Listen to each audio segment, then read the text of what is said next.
Yes, Phase 5 was about something. No, it's not what you think. Hi, Kevin Feige. It's me, Nando, the YouTuber who secretly writes all the Marvel movies. And the DC ones, now that they're good. I know you want me to do that thing that I did last time a phase ended, where I go through the phase and try to figure out what the phase was actually about. And of course, this is not some desperate attempt to make it seem like the phases are more than just a collection of movies and shows that happen to come out in the order they come out. This is an exercise in unraveling the mysteries of what we all just saw. Because even if they didn't know it at the time, all the movies and shows in Phase 5 did have some things in common. And I want to tell you about them. But real quick, in case you forgot, because it's been a few years, Phase 5 started with Ant-Man and the Wasp: Quantumania, then Guardians of the Galaxy Volume 3, The Marvels, Deadpool and Wolverine, Captain America: Brave New World, and Thunderbolts * on the film side. And then on the TV side, it went Secret Invasion, Loki Season 2, What If Seasons 2 and 3, Echo, Agatha All Along, Your Friendly Neighborhood Spider-Man, Daredevil Born Again Season 1, and Ironheart Season 1. And I know you may be confused. My cat Mortimer, who is on my lap, say hello, Mortimer. Hi. He's also confused about this. Apparently, Your Friendly Neighborhood Spider-Man usually is on these lists of Phase 5 projects, but X-Men 97 is not, even though they're both animated, neither of them are in continuity, and they're both good. So I don't know, I'm going to talk about X-Men 97 as it makes sense, because that show was cool. I'm going to talk about the 5 things that I think Phase 5 was about, and while all 5 are equal, the last one is the one that I actually think Phase 5 is the most about. We'll get to that later. And I am going to start with the first one, and to understand that, we need to go all the way back 2023, because the most significant moment of Phase 5 may not have happened in the MCU at all. On March 25th, 2023, just 5 weeks after the release of the first film in Phase 5, Ant-Man and the Wasp: Quantumania, Jonathan Majors was arrested on allegations of domestic abuse. Now, I'm not going to get into the minutiae of the trial since it isn't relevant to this discussion, and it's also too complicated for me to parse. Suffice it to say, it did not look good. And on December 18th of the same year, a Manhattan jury found Majors guilty of reckless assault in the 3rd degree and harassment. And that very day, Marvel cut him. And that meant a choice needed to be made. Major's character, Kang the Conqueror, was set to be the big bad of the multiverse saga, which spanned phases 4, 5, and 6. He was essentially the new Thanos. But if Majors was out, was Kang? After all, Phase 4 had done a lot of work setting up the multiverse, and one constant was how inconsistent the concepts of variants were. Sometimes, like in Multiverse of Madness or What If, a character's variant looked just like the version we were familiar with, played by the same actor, sometimes distinguished by a different costume or some sort of vocal affect, and sometimes not even that. Benedict Cumberbatch played 5 different versions of Doctor Strange over Phase 4, and besides a palette swap and a top knot, they all more or less looked the same. But sometimes a variant was just a different guy entirely. The 616 Spider-Man looked like Tom Holland, a real Nathan Drake type if you've never played the games or heard of them, but the Spider-Man from other universes were different, and not like older versions of Tom Holland, just a Tobey Maguire looking guy and an Andrew Garfield looking guy. So a variant did not need to look like the person we know and love, which meant Marvel could simply recast Kang. In fact, it would probably be the easiest one to explain in the entire history of recasting. Just have literally any other black actor show up, and technically he could be any race, but it would be wild to replace Majors with a white guy and not expect a million angry Gosling T'Challa memes. But literally any black actor of similar talent, like Denzel, or Coleman Domingo, or Giancarlo Esposito, or Will Smith, or whoever, can just show up and say, I'm Kang, and if Ant-Man or Loki says he looks different, Spider-Man can explain why it doesn't matter, and we move on. So that was a solution, but there was another problem. And no, I'm not talking about the rumors at the time that it was part of his contract that only Majors could play Kang. I remember hearing that, but who knows if it was a real thing. Probably not, but the bigger problem is the simpler one. People didn't really like Kang. Quantumania, which functioned as the Conqueror version of Kang's proper debut, was not that great. It earned a 46 on Rotten Tomatoes by doing things like splitting up our main cast members for the majority of the movie, replacing fan favorite sidekicks with Quaz and friends, and of course giving MODOK a weird little butt. In fact, the one bright spot in most reviews was Major's performance as Kang. He was a bold, dynamic antagonist and just overall fun to watch. Sure, a nuanced villain like Vulture or Killmonger could really connect with audiences, but sometimes you just want a Hollywood champ chewing up the scenery like Blanchett's Hela or Russell's Ego. But Majors, the one thing people loved about Kang, was gone. So Marvel made a choice. Cut the character altogether. After all, why recast a character that is not working when you could just sub in a new villain? especially since it may be tricky to get another actor who wants to commit to this role that will always be connected to Jonathan Majors. And for this discussion, it doesn't really matter what villain Marvel chose because it didn't come up in any of the Phase 5 material, but it brought up a question. Was Phase 5 the pivot phase? Big parts of Phase 5 felt defined by the fact that something had changed. Where there once was a connection to the larger narrative, there was nothing. Loki Season 2 ended with Loki and friends just sort of being done with Kang, even though they had set him up as the big bad problem of the multiverse, and specifically, the reason having multiple universes would lead to a disaster. They got him. Not a big deal. Just one throwaway line in the finale. Deadpool and Wolverine releases the next year, and reports confirmed that things were different. It certainly seemed like the plot was heavily rewritten to erase any mention of Kang. Everything in the TVA, Deadpool's motivation for recruiting Wolverine, it was all different. And because of that, even though it took place in the same location as Loki, they felt disconnected. Loki's mission and Paradox's mission didn't gel. Now this gets explained in the finale of Deadpool and Wolverine by Hunter P15, saying the Paradox had gone rogue, but it still didn't feel right. Why was Paradox pruning realities at all? Why was anybody doing that? The TVA just didn't do that anymore, I thought. In a world where Loki Season 2 doesn't end the way it does, I could see it, but Loki Season 2 had a very definitive ending. And what was an anchor being anyway? Why wasn't that ever referenced in either season of Loki if it's apparently the reason universes die? Or in What If? Or in Multiverse of Madness? No one has ever used that phrase. Why? Because it's a pivot. Anchor beings and Paradox's motivations felt like rewrites, but not because the original version didn't make sense or work artistically, but because Marvel was pivoting away from whatever was happening in the next Avengers movie, but had already filmed a big chunk of Deadpool and Wolverine when Majors was arrested. Same goes for Brave New World. In the post-credits scene, the leader tells Sam that someone is coming, but he doesn't say who specifically, or why, or when, just the most bare bones of teases towards something. Almost like in a different version of the movie, the tease would be more directly referencing whatever Kang was doing, but instead they decided a vague suggestion was best since it couldn't be wrong. Sure, the return of the Fox X-Men was eventually revealed to be the big surprise of Doomsday, but that seems like a very recent decision. And things like Beast's inclusion in the Marvels, or the shot where Gambit returns to his universe at the end of Deadpool and Wolverine, were added late in the game to make the new Fox X-Men plot seem like the plan all along, when in reality, like so much of Phase 5, it was a pivot. What does this say about the MCU? Well, you can look at the glass half empty or half full. Half empty, this is a studio in chaos. After one actor is fired, the entire saga strategy shifts. Partially because of the actor, but also partially because people weren't connecting with the character. The movies weren't working. So Marvel scrambled to reset and in the process created a sloppy narrative. One that led to the biggest announcement about the future of the MCU, which many audience members viewed as less of a game-changing masterstroke and more of a desperate Hail Mary. Or, this is a studio that can adapt, survive, when its executives make two difficult but smart decisions. First, to part ways with an actor who was looking at some serious charges, some of which ended up sticking. And second, when a big character just wasn't hitting with audiences and a lack of enthusiasm threatened to sink the entire saga, they can pivot and make changes that sure aren't imperceptible, but don't stop the finished products from being fan favorites. Loki Season 2 was a huge success. Deadpool and Wolverine made $1.3 billion. And sure, Doomsday is in a weird spot, but imagine how much weirder Avengers 5 would be if Marvel had stayed the course. Other studios have tried to pivot. Warner Brothers can't stop pivoting. Most disastrously, their decision to recut Justice League into a generic mess more or less sank the DCEU. And Sony is notorious for changing the spunk or Sony Pictures universe of Marvel characters, like that time they tried to jumpstart their Avengers by having Vulture show up at the end of Morbius. And those pivots are embarrassing. Marvel seems to be the only major studio capable of steering a superhero movie franchise away from the iceberg.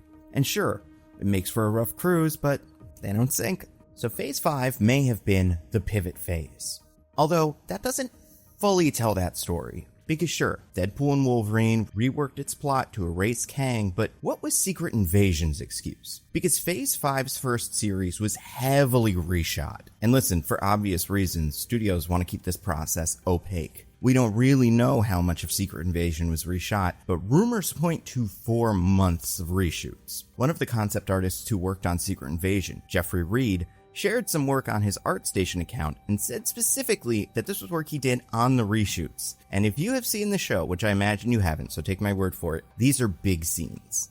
These reshoots were not clearing up some script issues and getting new coverage. Pivotal plot points were added late in the game. And this led to Secret Invasion's budget ballooning to a reported $211.6 million, which means it cost roughly $35 million per episode. For reference, WandaVision and Falcon and the Winter Soldier were each around $25 million an episode. But why was Secret Invasion basically reshot from scratch? Some theorize it had something to do with the series' original similarities to the war in Ukraine, but it could also just be that the first version wasn't very good. We don't know, and probably never will. But we know there were big reshoots. Like I always say, not all reshoots are bad, but constant reshoots that balloon budgets are a problem. And Phase 5 was full of them. Which brings me to my question, was Phase 5 the reshoot phase? Rumors have it that Echo also basically needed to be shot again, with huge plot points again rumored to have been removed. I keep saying rumored because we just don't know how much was added or removed, because Disney will never want to broadcast that information.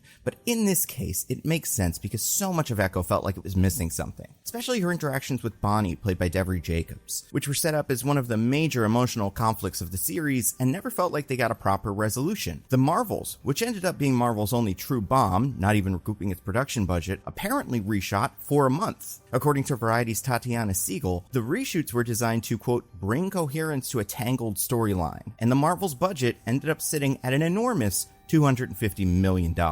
Daredevil Born Again had apparently gotten far into filming when they decided to take another swing at the series, getting rid of some of the legal subplot and adding more Daredevil stuff. Not to say a Daredevil show should not also have legal drama. That's a big part of what I liked in Born Again. But you've got to do some Daredevil stuff too. Charlie Cox and Vincent D'Onofrio apparently made this case to Kevin Feige. Even John Barenthal was apparently unhappy with the portrayal of the Punisher and insisted that they needed to rework his appearance in the series, and to its credit, Disney made changes that resulted in a show people enjoyed. They added back popular supporting characters, put Daredevil in the suit quicker, and made Born Again feel more like its Netflix predecessor. In total, this meant they at least added an episode in the beginning that acted as a bridge between the Netflix version of the show and the Disney version, and added a couple of finale episodes that gave major roles to Punisher and Bullseye. And of course, there was the final boss of reshoots, Captain America Brave New World. Entire significant Marvel characters like Diamondback and Amadeus Cho were reshot out of the movie. Big changes were made to the tone of the film, taking it from campy action comedy to pseudo spy thriller action comedy. Basically, they made it less silly. And it is unclear how much these reshoots cost, but rumors say it was a lot. Apparently, Giancarlo Esposito running around with a hatchet ain't cheap. And maybe you see a pattern forming. Many of the weakest Phase 5 projects got hit with the reshoot hammer, and that led to movies and series that were all over the place. Many felt like tonal mishmashes. Others featured some of Marvel's least polished CGI. And Marvel spent a ton of money taking things that weren't working and turning them into things that still really weren't working. Maybe they were working more. It's difficult to prove the negative here. Was the version of Echo that we got really that bad, or would it look great compared to the original version? Was the first version of Brave New World genuinely too corny for audiences? It's possible. But Secret Invasion, Echo, The Marvels, Daredevil, and Brave New World point to a pattern. What was once a part of a working formula, rewriting the movies as they were shooting them and then reshooting them after the fact, turning it into something cohesive, had now become something that did not result in Iron Man 1 level quality, and audiences were starting to see it. And listen, I'm one of the last people to say that Marvel's making too much stuff. I think as long as it's good, like in Phase 4, it can work. 2021 saw the release of 8 Marvel projects. On TV, there was WandaVision, The Falcon and the Winter Soldier, Loki Season 1, What If Season 1, and Hawkeye. And there were 3 theatrically released Marvel Studios movies with Black Widow, Shang-Chi and the Legends of the Ten Rings, and Eternals, all releasing in 2021. Spider-Man No Way Home, also released in 2021, although that's always been a Marvel Studios and Sony co-production. But Marvel was definitely working on that movie too. And while some of those projects underwhelmed, I don't think any of them hit the level of Secret Invasion. Not even close. And obviously part of the reason Marvel was able to release so many shows and movies in 2021 was because they didn't release any in 2020. But still, for fans like me, if Marvel was able to maintain a high level of quality, it didn't matter how many things were released. But as things started getting messier, the cracks started to form. Reshoots went from being a regular part of the process to a liability. So for number 1, we've got pivot/reshoot phase. For number 2, I want to talk about a specific thing that came up a couple times in the MCU shows and movies. 2 letters have dominated the public discourse over the last few years, and it would be expected that they would make it into the MCU too. And it's not like they've never been plot points in Marvel projects before, but still, something about Phase 5 felt different. How they affected the phases, plots, productions, and even bigger themes. So I want to ask, was Phase 5 the AI phase? Let's start at the end with Ironheart. As a spiritual successor to Iron Man, it's not surprising that Riri Williams would want to build her own version of Jarvis or Friday. Apparently, you more or less need to make an Iron Man suit work. Sure. But how Ironheart went about working its AI into the narrative was strange. Riri intends to make a new AI using her neural network as a template, which is something you can apparently do. Again, sure. But then she ends up falling asleep and dreaming about her dead friend Natalie, which turns the AI into an artificial version of Natalie that appears to have some consciousness, and Riri even thinks for a second that it is the real Natalie. Now clearly it is not. Regardless of your stance on AI, this Natalie is very clear. She is a copy of Riri's memories of Natalie. It's like how a chatbot can be fed social posts from a person and produce an incomplete picture of that person. So sure, makes sense. The show is about Riri dealing with the loss of her best friend and stepdad in a shooting, and the idea of a modern engineer using technology to cope with that is not that crazy of an idea. In fact, it feels like how Tony used the BARF system as a $611 million for my little therapeutic experiment. But you figured the endgame of this sort of storyline would be Riri accepting Natalie's death and either getting rid of the AI or at the very least, were the AI to be destroyed as a consequence of using magic to defeat the Hood, Riri would have learned the lesson to appreciate the real people in front of her that came together to build her new Ironheart suit. Thematically, makes sense, especially since the Hood and Ezekiel were both also dealing with some sort of past trauma. In Hood's case, he was out to get revenge on the father that abandoned him and ended up losing his newfound family, the Crime Guys. We never got a name for that group. And Ezekiel was running from his past, which ended up finding its way back to the surface and upending his life. And the people in Riri's life found the AI-Natalie relationship weird, especially Natalie's brother, Xavier. When he finds out about AI-Natalie, he is shocked and disgusted. Why would Riri do this? She needs to work through her trauma in a healthy way. And you're like, yeah, he's right. And yet, by the end of the season, Xavier is working alongside AI-Natalie. He's the one who needed to be more open-minded. And I think that's interesting, because Riri losing the AI Natalie is treated like losing real Natalie again, a fate so tragic that Riri makes a deal with Mephisto, expecting to bring her AI back. And it is certainly possible that in a second season, Ironheart would have wrestled with the ethics of using AI to bring someone back from the dead, especially since it was the direct result of the devil. But we will more than likely never get a season 2 of Ironheart. And even if we did, it seems like the AI ship has sailed. The question is no longer about the ethics of creating an AI Natalie, but literally bringing her back from the dead. My bet it's the second season of Ironheart would end with Riri letting Natalie go back to heaven or whatever, and restoring the AI Natalie. It's just a guess, but that's what I'm getting from how they treated Xavier's eventual acceptance of AI Natalie. And that gels with an attitude about AI that I can't help but notice in Phase 5. And to be fair, it is not unique to Phase 5, but in Phase 5 it takes on a new meaning. Like sure, Jarvis is maybe the 5th character to speak in any of these movies. Tony has always had an AI. And Tony accidentally made an evil AI and then deliberately made a good one. There's also Griot, the Wakandan AI, and Kevin, the AI that pretends to write all the Marvel movies that I actually write. But those were all created when AI was nothing more than a tech bro marketing fever dream like motion controls or the metaverse. Now AIs are very real. Some people view them as tools, some as threats. In Phase 5,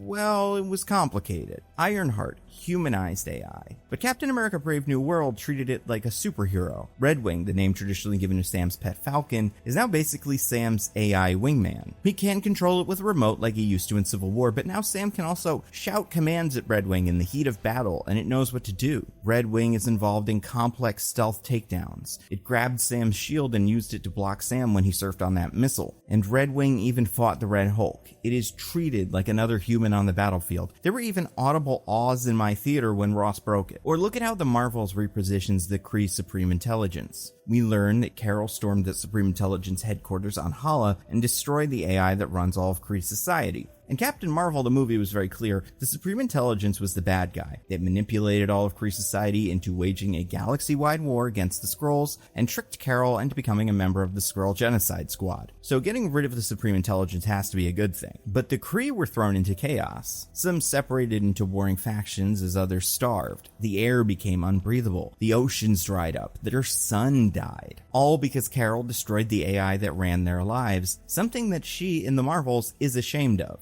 What If brought back Infinity Ultron, the AI that in Season 1 killed the entire universe and tried to destroy the multiverse, but now he was introspective. Being trapped all alone had changed Infinity Ultron into a hero. Now, to be fair, there were 2 Phase 5 projects that played AI differently. The first doesn't really count, but I'm using it anyway because it should count as much as your friendly neighborhood Spider-Man. X-Men 97's first season took the animated X-Men back to their Sentinel RKOing days, and eventually the big bad of the season turned out to be Bastion, the evil pink ultra robot man. And then second, Loki Season 2 really got into what made the show's mascot Miss Minutes tick, and it turns out she's a homicidal AI who wants to be treated like a person, and everyone on the show acknowledges that she is wrong to do that. Then she smushes a bunch of people and gets reset. And I found all this interesting against the backdrop of the writers and actors strikes, which, while largely about residuals for streaming content, also dealt with the rising threat of AI.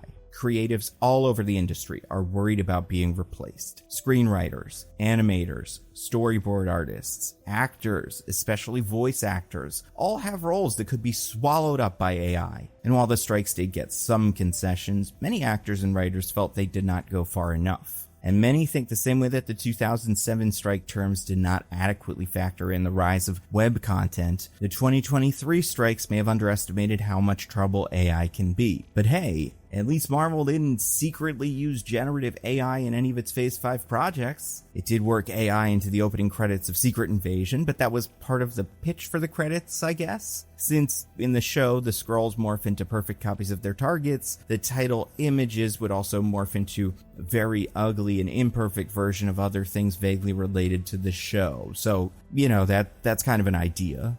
And the result was weird. It didn't help that Secret Invasion was just generally a mess, but the AI titles did not seem to work. People who knew they were AI didn't like that Disney, or the company Disney contracted the work out to, was using the technology, and people who didn't know they were AI just thought they were sort of ugly and forgettable. And the discourse around the Secret Invasion titles felt like a peek at things to come. Internet sleuths were looking into the company that produced the titles, its size, its stance on generative AI, and trying to figure out what specific information the AI was trained on. We saw something similar happen earlier this year when fans suspected some of the Fantastic Four First Steps advertising was made using AI, which, to be very clear, according to Marvel, it was not. But every wrong look becomes an accusation by a public that is seeing AI around every corner and expecting it to pop up in big Hollywood productions next. Paranoia runs wild. So even if it did it unintentionally, the titles did create the mood of Secret Invasion. But while AI was not the main thrust of Phase 5, and we know in Phase 6 Herbie is going to be AI and there is a Vision show, so this is definitely a theme that will get expanded on. Phase 5 felt like something new. Something important, something dangerous, and something that is hopefully not inevitable. So yeah, Phase 5 might be the AI phase. But talking about the strikes and the news reminds me that Phase 5 was tied into the real world in another strange way. Now clearly, this is a pet obsession of mine.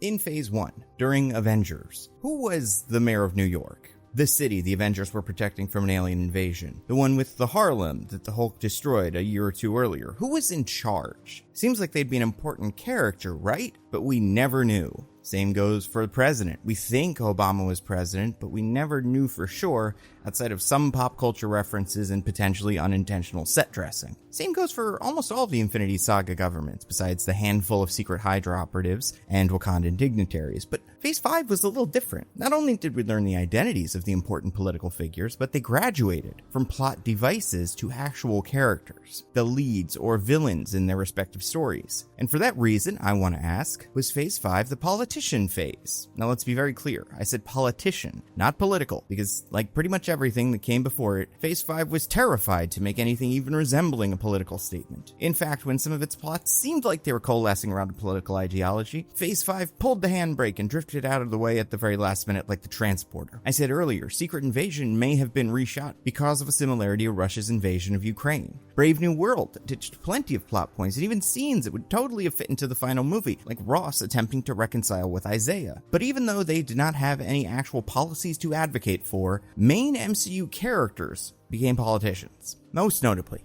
Thunderbolt Ross, who was, to be fair, the Secretary of State in Civil War, had now moved up to president by running on some sort of togetherness platform. At first, he seemed sorta nice, wanting to bring in Sam to restart the Avengers and chairing an initiative to share adamantium with the world. But then, it turned out Ross had a secret prisoner that he was experimenting on and using as his own personal World Cup octopus. And then he turned into a Hulk. And say what you will about Ross being president, but at least he followed a somewhat reasonable path to political power. He was a general, then the Secretary of State, and then the president. That could happen. Bucky, on the other hand, had an insane political career. Before his cameo in Brave New World, there was zero indication that Bucky Barnes had any interest in politics. He was working with Sam on missions to stop trigger-happy terrorists and homicidal Captains America, but then somewhere between around 2025 and 2027, Bucky apparently ran for the House of Representatives and won, even though in 2025, many people were still getting over the fact that Bucky murdered a lot of people. But does Bucky have incredible political instincts? In Thunderbolts, we see he's not doing very well. Apparently, he has not passed any major legislation in his first year, although that seems pretty reasonable for a freshman representative with no specific policy goals and no expertise that would make him an effective legislator. He also doesn't seem to have any aides that do things like prepare him for interviews or summarize packets. He's apparently just doing this on his own. And by the end of Thunderbolts, it is implied and has been confirmed by Sebastian Stan in interviews that Bucky leaves politics after his first term because of course he does, and co-leading the new Avengers seems like a full-time job. These two characters taking on political positions in Phase 5 is interesting though, because their elections don't necessarily suggest any trend. Ross is known as the Hulk Hunter and has a reputation of being suspicious of superheroes. He tried to arrest Captain America in Infinity War, so being anti-Avengers is not a deal breaker for a politician. On the other hand, Bucky has no political experience and I'd have to imagine ran on an I was an Avenger platform, and even though he's one of the Avengers that people don't seem to completely trust, he won his election too. So being an Avenger seems to be an asset. Now to be fair, Bucky is also Bucky. He's gorgeous, so maybe he just smoldered his way through the primaries, but I guess even though restarting the Avengers is all anybody talks about, being pro or anti-Avengers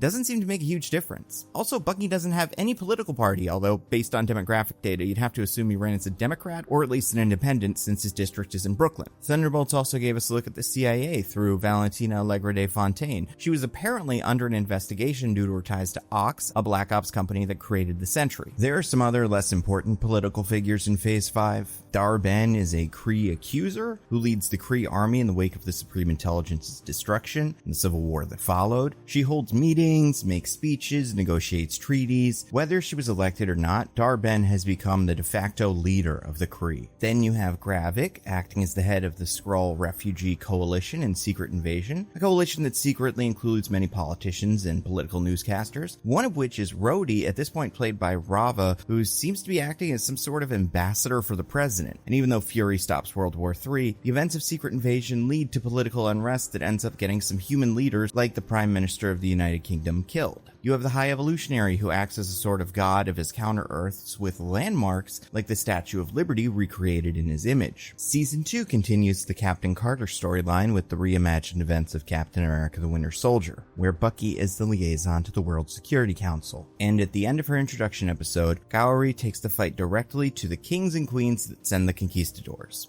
Then you've got the mayor of New York City. In Daredevil Born Again, Wilson Fisk is voted into office as a change candidate. The people are upset with the status quo and are skeptical enough of masked vigilantes to support Fisk, even though the man on the street interviews would suggest public opinion on at least Daredevil is mixed. Out of the four, Fisk feels like the least plausible politician considering the first and third seasons of Daredevil and the first season of Hawkeye ended with Fisk being publicly disgraced. And listen, New York real estate tycoon turned criminal conspirator gets indicted multiple times and then still wins an election would sound crazy 10 years ago when Daredevil was released, but now, Fisk, unlike Ross and Bucky, is meant to mirror a current political figure. In fact, it's pretty remarkable how well Fisk saying he wanted to suspend due process synced up with Trump sending ICE out to arrest people without due process. It made Daredevil immediately relevant, and yet, this was an anomaly, because even though they are main characters now, most Marvel politicians still don't have much to say.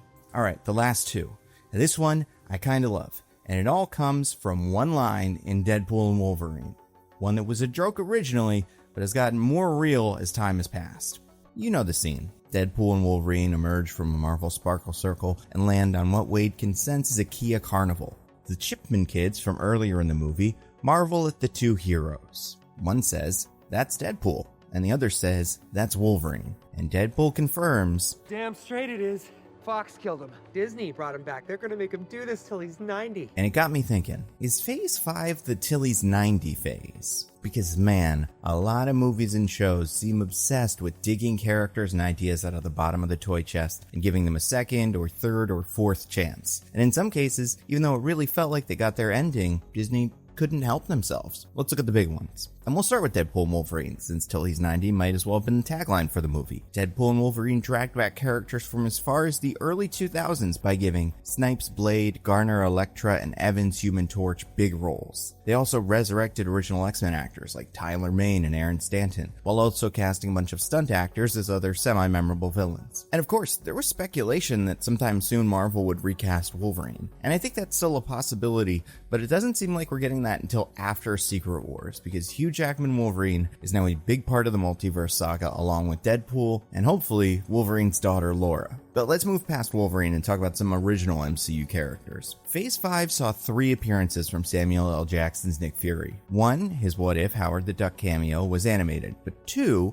Secret Invasion and The Marvels were live action. And at the time of their release, Jackson was 74 years old, which probably explained why he spent so much time taking a load off. And listen, good for him, standing stinks, but we're in uncharted territory here. Nick Fury does not usually age. Besides the sliding scale of comics time, Fury is usually the recipient of the Infinity Formula, a compound created by Isaac Newton that grants eternal youth. And you'd figure the way they'd place Sam Jackson aging into his golden years is he would be replaced by Maria Hill, his protege, played by Kobe Smulders. Then in Secret Invasion, Maria Hill was killed, and it wasn't part of some double bluff or something. She just died, which means the only person continuing Fury's legacy would be Sam Jackson himself, till he's 90. Speaking of the Marvels, in a post-credit scene, we learned that Monica Rambeau was recovered after she closed the dimensional rift and landed in some other universe. We find her in a hospital bed being overseen by Beast, but not Nicholas Hoult Beast, Kelsey Grammer, aka The Rumble, in full Beast CGI, picking up his fan-favorite role from X-Men The Last Stand and Days of Future Past. And this should have been a sign of things to come, as Marvel would announce the return of several more members of the original X-Men cast for Avengers Doomsday, including Alan Cumming as Nightcrawler, Rebecca Romijn as Mystique, and Ian McKellen as Magneto, who is currently the oldest member of the cast at 86. But this is not just an age thing. Characters that had a good run and earned retirement did not seem to be going anywhere. Guardians 3 ends with Star-Lord returning to Earth to live with his long-lost grandfather, and after a trilogy of Guardians movies, 2 Avengers appearances, a cameo in Thor 4, and a holiday special, you'd figure this would be it for Quill. But at the end of the credits, we learn that the legendary Star-Lord will return. Nobody stays retired, and nobody stayed dead. Sure, Rocket Raccoon gets the most explicit version of this message from Lila the Otter, when she says he is literally not done with the Guardians and sends him back to the land of the living, but also Agatha dies at the end of Agatha All Along and yet returns as a ghost. Loki should get spaghettied by the time stream, but survives and takes a seat at the center of time. Fisk was shot in the head in Hawkeye, but is back for Echo. Even when an actor dies in real life, their character doesn't always stay dead. William Hurt passed away in 2022 following complications from prostate cancer. Get those exams, fellas. But even though he died, and his character wasn't necessarily an essential part of the MCU,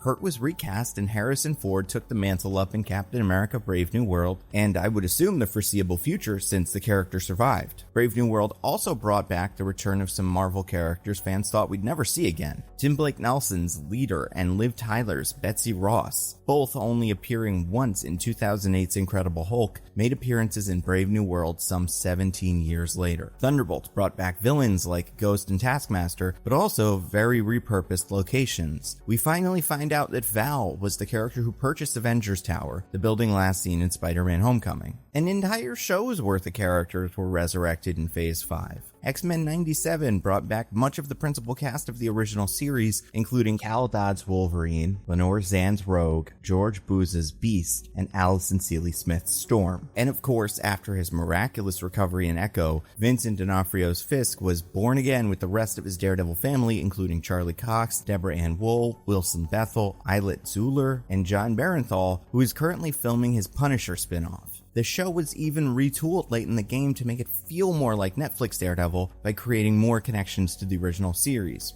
But what does this say about Marvel? Well, it depends. Is this naked fan service? Jangly keys, member berries, looks at aging actors in their old outfits doing the same thing they've been doing since our childhood. What would have felt like a desperate Hail Mary, the return of Wesley Snipes' Blade or Kelsey Grammer's Beast, has now become a staple of the MCU. Is that because the MCU is out of new ideas? Is it risk-averse following some high-profile failures? And is that going to flatten all of our future entertainment? Nothing grows, nothing changes, everything just is. Or has Marvel figured out how to have its cake and eat it? Is it stuffing the movies and shows with gratuitous cameos and then using that to create a story about characters who are over the hill, who have been left behind by the current era of superhero media? And is the fact that actors like Tom Hiddleston and Chris Pratt want to continue their MCU residencies long after their characters have finished their arcs a good thing? People don't stop developing. Why should Nick Fury or Agatha? They've grown, but unlike the old days of a trilogy and then a reboot, we have characters who are looking at 2 decades of continuous stories, something you never used to find in film, but something that everyone expects from comics. Is Hugh Jackman playing Wolverine till he's 90, beating a dead horse, or the product of a project to create a cinematic universe that thinks bigger than anything before it? Okay, so pivot/reshoots, AI, politicians, and Tilly's 90. Those are 4 things that I do think Phase 5 is kind of about, but before we talk about what Phase 5 was really about, I want to go through some of my honorable mentions because I think they're interesting. Like, was Phase 5 the chair phase? Loki ended up on a throne, Kang had his magic time chair, Secret Invasion and the Marvels both featured Nick Fury sitting around, Harry Osborn was Peter's guy in the chair, MODOK had his Doomsday chair, Patch was in a chair, Short Logan was in a chair, Cassandra Nova shows up in Professor X's chair, the Leader had a little chair, Kingpin had to sit down while all those kids sang to him, the Hood kept talking about how he wanted a throne, and Frank was tied down to a chair. Or was Phase 5 the Depression phase, or specifically the Depression until the yellow guy shows up phase? I only really have 3 examples here, but they're pretty good. Guardians 3, Deadpool and Wolverine, and Thunderbolts, which happen to be the best movies in Phase 5. Was it the Daredevil phase? Obviously, we had Daredevil Born Again, but then Daredevil showed up in Spider-Man, Daredevil showed up in Echo, and Elektra showed up in Deadpool and Wolverine. Was it the Needle Drop phase? A lot of big, important musical moments. Rocket dancing in the Guardians finale. The Marvels going to the musical planet. Deadpool's Bye Bye Bye intro. Fisk dancing at the ball. X-Men 97's Genosha Ball. Loki took place at a record store. Justin Hammer danced in What If Season 2. Agatha had her song and dance moment in What If Season 3, and Agatha All Along featured the Ballad of the Witches Road many times. Was Phase 5 the Cabal/Dark Avengers phase? Because we got appearances from Norman Osborn, the Sentry, Bullseye, a symbiote, and the Hood. Or was Phase 5 the We Bought a Zoo phase? Looking at things like the Ants in Ant-Man 3, the High Evolutionaries animals that are rescued at the end of Guardians 3, the Marvels' Army of Cats, Salem 7 took the forms of animals, the Hulk monsters in What If were kind of animals, Dogpool and Goliath were big parts of Deadpool and Wolverine, and then Yelena got a guinea pig.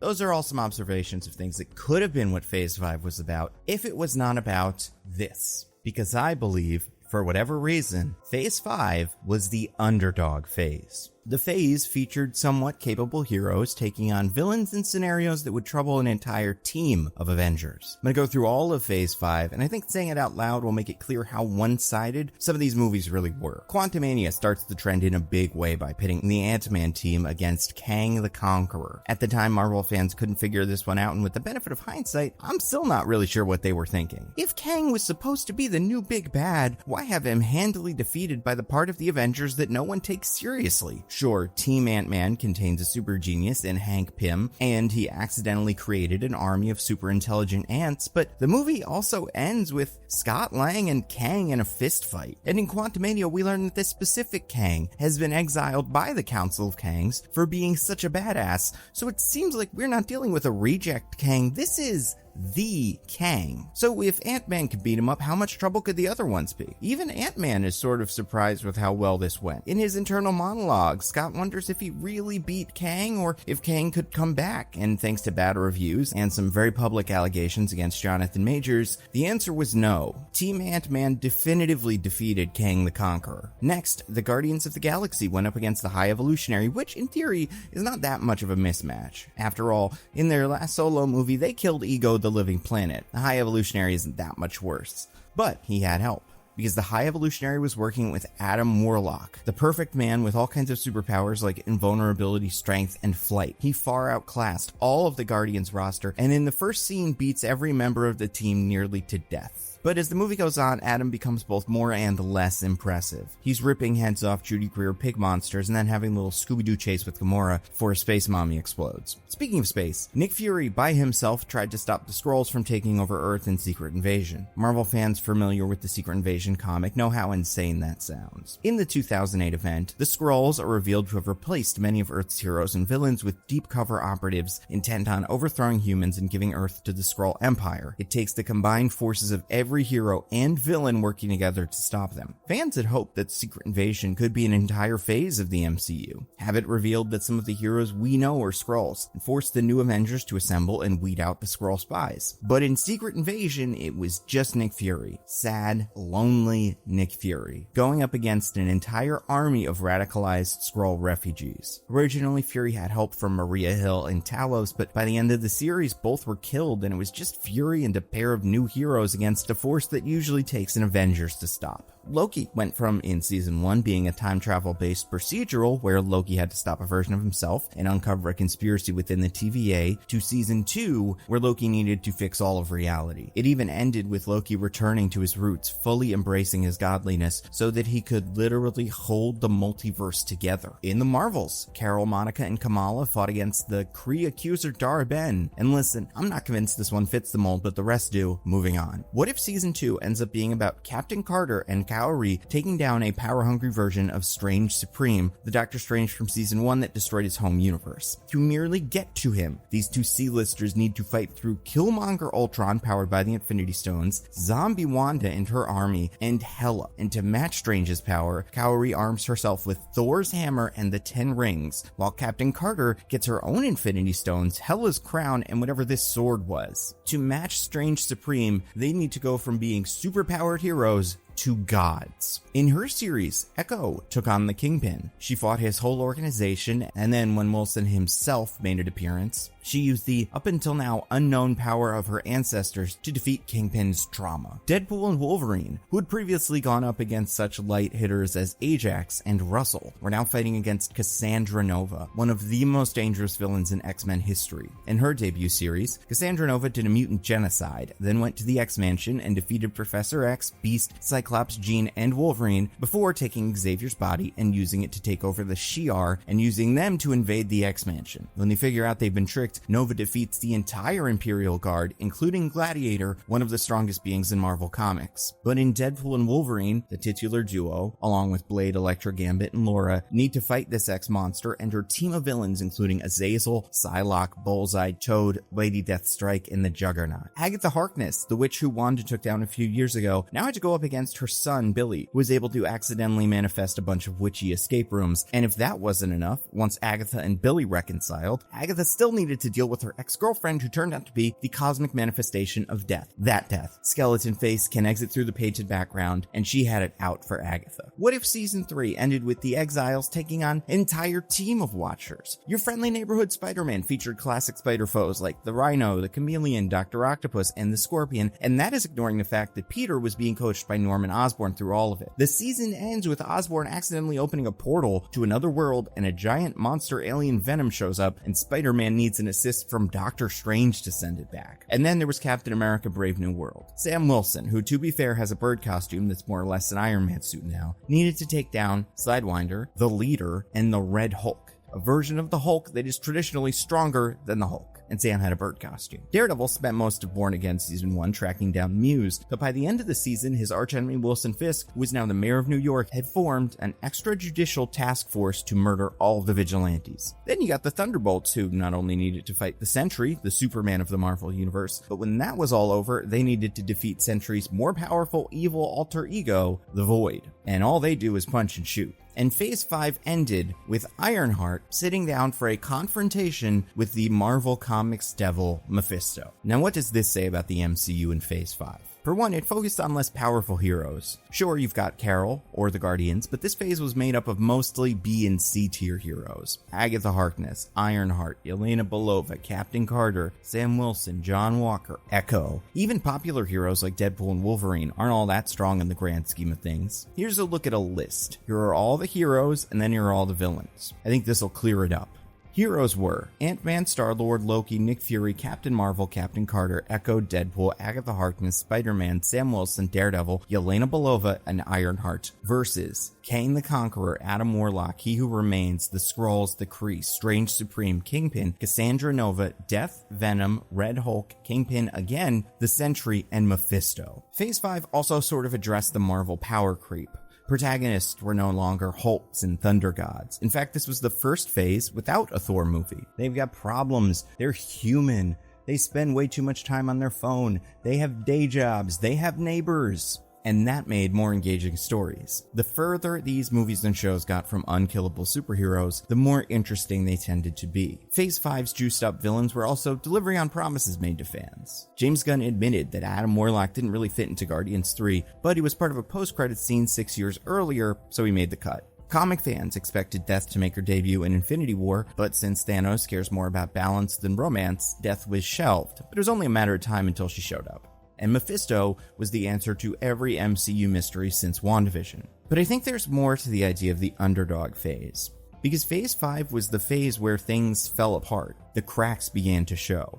The Variety article, Crisis at Marvel, told a story that many fans had already put together, of a company spreading itself too thin, making shows without showrunners, spending boatloads of money on reshoots, and facing a public that just wasn't that interested. Now, I've said it before, I don't buy into the idea of superhero fatigue, but the vibe did seem to shift around when the Variety article came out. Instead of the default being an audience looking forward to a Marvel movie or show, the movies and shows needed to prove themselves, make the case for their existence. And if things fell apart anymore, it might be the end. And let's be clear, there is no big franchise with a frequency and hit rate even approaching Marvel. They really are the only one that's able to do it. But still, it seemed like maybe they couldn't. They had a good run, but all good things come to an end. And in Phase 5, for the first time really since 2012, Marvel became the underdog. They had something to prove. The odds were against them. Could this studio right the ship mid-journey? Could they rethink how they make television shows? Could they rewrite movies that weren't coming together? Could they rework Avengers Kang Dynasty into something that got people excited and felt big? And we don't know yet. Sure, Daredevil more or less worked, and Thunderbolts and Fantastic Four First Steps were both critical hits. But we won't know until Doomsday, and maybe not even until Secret Wars, if Marvel was able to get on the right track quickly enough, or if they're beyond saving. Marvel needs to beat the odds that have up until Phase 5 been strongly in their favor. Like I said, this isn't Rocky or anything. The MCU is still the most successful movie series of all time, but for the first time in a long time, they're vulnerable. And while that might be scary, it's also exciting. And you know what else is exciting? Nebula. And obviously, yes, the character Nebula is very exciting, but I'm actually talking about the subscription streaming service that I helped to create. Why is Nebula so exciting, you ask? Well, for starters, all my videos go up there early and ad-free. and that goes for Nando V Movies videos that go up a full cycle early, so usually like a month, or Nando Cut videos that go up maybe a day or a couple hours early, depending on how quickly those videos go out. But either way, you're going to be the first person to see all of my videos, and you get to watch them all ad-free. So that's very exciting. What else is exciting? Tons of creators you already love are on Nebula. Creators like Patrick Willems, Captain Midnight, Scott from NerdSync, Big Joel, Schaeferless Productions just joined Nebula. Obviously, I'm a huge fan of them. And there's so many others, so you can look around and see what you like on Nebula. But what I want to focus on now is the idea of a Nebula original. So these are original movies and shows and plays that Nebula produces. These are based off of creators' ideas, so creators will come in and pitch something cool. A lot of the time it's just like one creator who has an idea, but we produce something that is like really professional. It's like full documentaries like Boomers by Tom Nichols, which is about the gerontocracy, or like the old people that rule America, and if that even exists, like what that means. But then it's also like scripted stuff. Like Maggie Mayfish just made a show called Amy's Dead End Dream House. They've released 3 episodes so far. Just watched the 3rd episode. Loved it. Easily my favorite of the series. It's a take on like Pee-wee's Playhouse or like Blue's Clues, one of those shows where a person sits in a house and talks to all the furniture. But for someone who's a little older than that, like a millennial or even maybe like a young Gen Xer who is dealing with adult problems, but like adult problems that are kind of silly, like a friend breakup. What does that mean? What is anybody supposed to get out of a friendship? Because with like a romantic relationship, those break up, but like it is a clear thing where like we are broken up now. That is a phase that is over. But with a friend breakup, it's like the friend just stops talking to you and you drift apart. And it's like, why did we break up? What happened? Like, are we different people now? How do we get closure on that? It's really interesting. I would say first episode's okay. It's a pilot. It's setting the whole thing up. But I'd say the 2nd and 3rd episodes, and really the 3rd episode, is for me where the show starts to shine. And also, like, it's just really well put together. Like, it's well produced. It's funny. I really like it. But the new thing that you should be getting excited for is a show we have coming out sometime in the near future called Subliminal. Now, this is a show in the vein of things like The Twilight Zone or Black Mirror. It is an anthology, but the episodes aren't supernatural. These are all just stories that take place in New York City, and they're all about a strange power imbalance between a couple people. You'll see what we mean eventually. I don't want to spoil it for you. There's no fun doing that. But one of the episodes, Power Trip, directed by Patrick Willems, was written by me, and I said I would give updates as the process went forward. We filmed it. It looks incredible. I cannot wait to show you guys obviously what it looks like, but also some behind the scenes stuff, because what they did to make this work is so cool. Again, I'm not going to spoil it, but it looks amazing. Also, the actors did such a good job. I could not believe how well they pulled this off, and I think personally, I'm very excited. I can't wait to see the final cut. I can't wait for you guys to see the episode that we put together, along with all the other episodes, because I think they're all going to be interesting. I'm not as close, like I don't know what they're all doing, but I've heard some things. They seem cool. But Power Trip's the one that I wrote, and the one that like I was on set while they were filming, and we were like brainstorming, coming up with different reads of lines. It was great. But I cannot get over how cool this looks, and you will know what I mean once you see, promo images and trailer and stuff like that. So that's a new reason to be excited. These will all be on Nebula eventually. We're not sure exactly what the release window is, but like soonish. But you gotta do some stuff behind the scenes, editing, scoring, all that stuff. And a subscription to Nebula is already a steal at $60 a year or $5 a month. But if you go to go.nebula.tv/NandoVMovies, you can get a year of Nebula for just $36. That is $3 a month. It is an incredible deal. Go check out Nebula, watch my videos early, check out all the other cool creators on Nebula, and when it comes out, you watch Subliminal because it's real cool. As always, thank you to everybody who continues to support the channel on Patreon. Thank you to everybody who listens to my podcast, Mostly Nitpicking, and everybody that follows me on social media. I'm Nando V Movies everywhere. That's all I got. Stay safe. I'll see you next time.